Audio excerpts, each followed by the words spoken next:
Chapter 51. Altars of the Gods.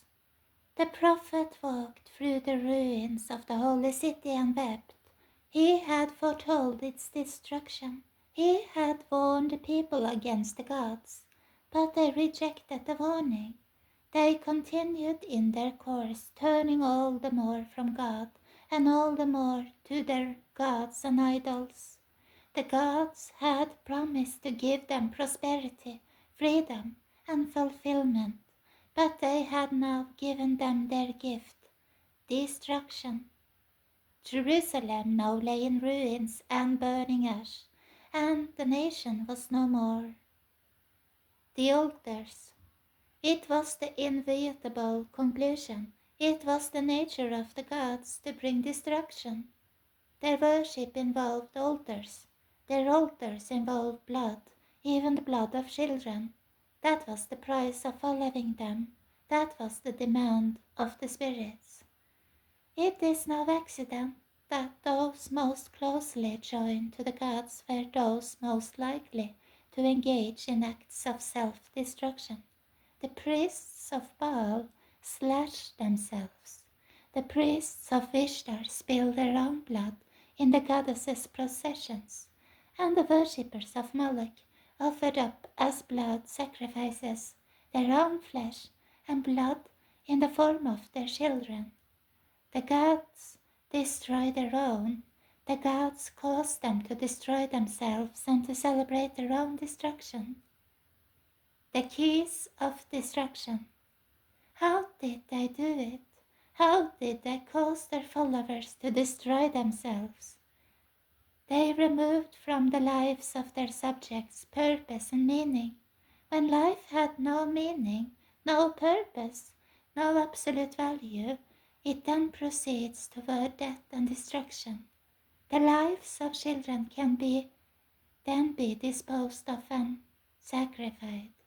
If the gods can remove purpose from sexuality, it can be repurposed in any direction, and it will stop producing life. Then it will give birth instead to death. If the gods can remove man from manhood and woman from womanhood, it will bring about destruction, the disintegration of family, society, and lives. If they can remove the purpose of marriage, then it too will disintegrate. When purpose is removed, destruction follows. So they did to ancient Israel. They drew the nation of God away from God and from the purpose for which it had been created. The gods removed the nation's reason for existing, and it ceased to exist. Filling the altar. So when the gods returned to the modern world, they set out to do the same. Sexuality was again removed from marriage, man from manhood, woman from womanhood, marriage from the state of marriage, humanity from humanity, and life from life. Behind it all was the removal of purpose. From that would come destruction, and in destruction their altars would be filled. The purpose of life can only be found in the one who created it. God, therefore, to be separated from God is to be separated from one's purpose and reason for existing. And so the returning gods set their focus on separating all from God and each from its purpose. Judgment time. As the day of Israel's destruction neared, the shadow of the gods deepened. It was then that the prophet Jeremiah stood overlooking the valley where Israelites had built altars to Baal and Molech and sacrificed their children. It was then that he prophesied the nation's destruction and smashed the potter's jar on the ground. It was then that the prophet Ezekiel was taken in a vision into the temple courts and saw the women of Israel in the spirit of Ishtar, weeping for Tammuz. It was then that he saw the elders of Israel in the temple's inner courts worshipping the sun, and it was then that he heard the command given for the judgment to begin. The nation's judgment was bound to the gods. The nation's destruction would come from Babylon and Mesopotamia, the land of the goddess and her fellow gods. Those who carried out the destruction were the worshippers and servants of the Babylonian and Mesopotamian gods. It would all begin in the month dedicated to the goddess and her lover, the month of Tammuz, the time of the summer festival, the June parades. It was on the 9th day of Tammuz when the soldiers of Babylon broke through the defensive walls of Jerusalem. The city's hedge of protection was removed. Destruction would now be only a matter of time. The 9th of Tammuz would be commemorated as a national day of sorrow and mourning. Centuries later, the walls of Jerusalem would again be breached, this time by another pagan army, that of Rome. The judgment would begin in the same month, Tammuz. The Roman breaching of the city on the 17th day of that month would as well be commemorated as a national day of sorrow and mourning. In each case, the destruction began in the same month, the month of the god linked to Ishtar. That the nation's judgment began in Tammuz was significant as well, since Tammuz was the month of the nation's apostasy and judgment, starting with the golden calf. So the judgment came in the days of the gods.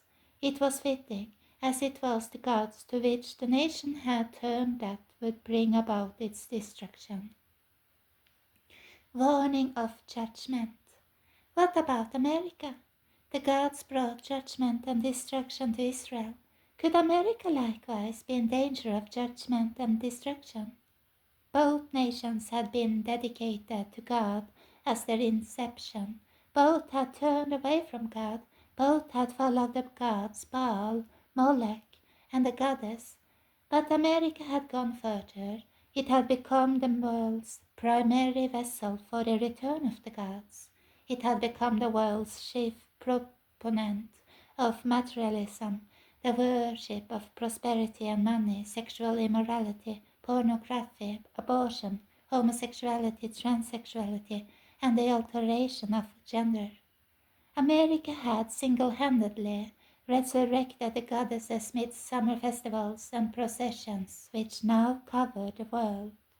America had hallowed and championed the sign of the rainbow, not only within its borders, but around the world, to take the sign given of God's mercy in the wake of judgment and turn it against the ways of God, is to call upon oneself a judgment with no mercy.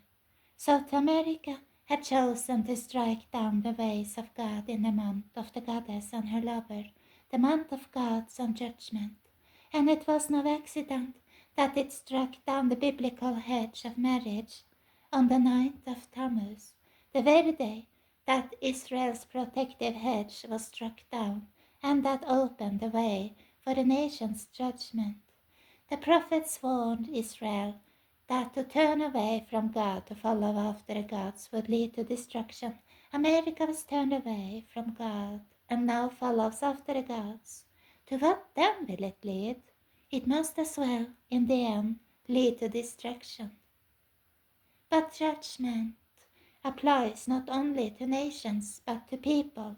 It applies to each of us to partake in a nation's war against God, to join in its defiance of God, to celebrate the destruction of His ways, to lead little children into confusion and alter their physical beings, and thus to cause, in the words of Jesus, these little ones to stumble, to cause these still more little ones to be killed, or to passively condone such things by doing and saying nothing to stop them, is to partake in judgment and to invoke judgment upon one's own life. Then what are we to do? Is there an answer to the gods on judgment? Is there hope? For what we must go further. For that we must go further, we must bring all things to their conclusion, and we must take one more step beyond the gods too. another.